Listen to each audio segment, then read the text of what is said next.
Hello everybody, welcome to our 5-minute daily devotional for today. This is a series of short videos sharing some thoughts on a passage mula sa ating Moravian daily text readings.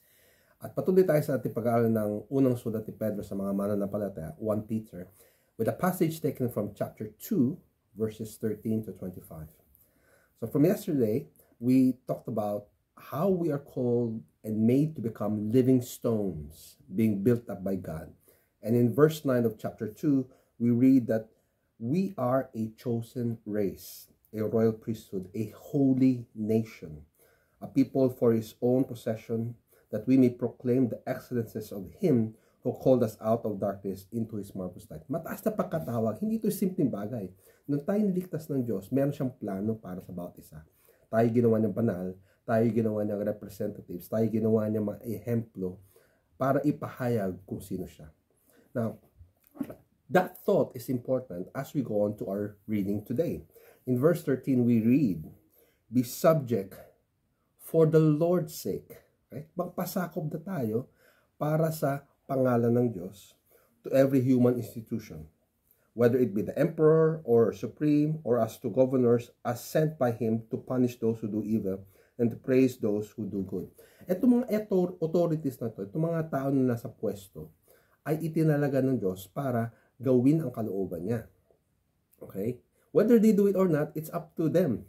Okay? Pero ito yung mga tao na nilagay ng Diyos, niluklok ng Diyos in authority over us to punish the evildoers and to praise those, yung mga dumagawa ng tama. Whether they actually do that or not is not the point. The point here is kilalanin natin yung authorities over us. Whether that's the governor, in our case, yung prime minister, whether that's the town mayor, okay, whether it's the boss at work, these are people that we are to submit to. Now, that word submit is very important for us to understand. When you submit to somebody, you do things that they tell us to do, kahit ayaw natin. That is submission. Kasi kung gagawin lang natin yung mga gusto natin, okay, na pinapagawa nila, that's agreement. Nag-agree ka. So, walang problema doon. But submission is doing things, obeying, even if ayaw mo. That's submission. Okay? Ayaw mo, pero magpasako ka, nag-submit ka. Now, submit to authorities. Yan ang sinabi ni Pedro. And crucially, verse 15, it reads, "For this is the will of God." Gusto mo malaman ang kalooban ng Diyos? Parte ng kalooban ng Diyos ay magpasakop tayo, mag-submit tayo sa mga tao na kaluklok as authorities over us. That by doing good, you should put to silence the ignorance of foolish people. Para patahimikan yung mga mangmang at mga hangal na mga tao. Verse 16, this is good. "Live as people who are free." Mamuhay daw tayo na para tayo mga malaya. "Not using your freedom as a cover-up for evil." Kasi ibang tao, ay, malaya naman ako, pinatawan ako ng Diyos Gawin ko din gusto kong gawin. No.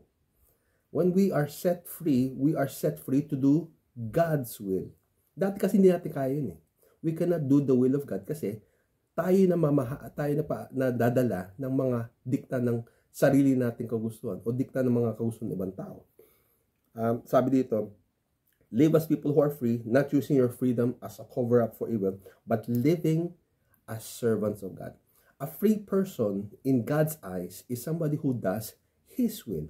Pinalaya tayo ng Diyos para gawin ang kanyang kalooban. Again, submission. Kasi sa sarili natin, ayaw natin gawin kalooban ng Diyos. Aminin natin sa hindi. We need to submit to God. To do what God wants, even if our hearts do not want to. Okay? Verse 17. Ito, siniksik na ni James yung mga words of wisdom. "Honor everyone. Love the brotherhood. Fear God. Honor the emperor." These are practical things na kailangan natin gawin. And this can only be done if we submit to God's will. When we live a life of freedom to do what God wants. Kasi kung gagawin na natin kagusto natin, para pa rin tayong alipin ng sarili nating kagustuhan. We are slaves to our own desires.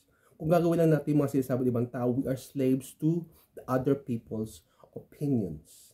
But when you are set free according to the Word of God, you are set free to do God's will. Tayo pinalaya sa pamamagitan ni Kristo para gawin ang kalooban ng Diyos. Hindi natin kaya noon, pero sa biyaya at habag ng Diyos, tayo pinalaya na upang gawin ang kalooban niya.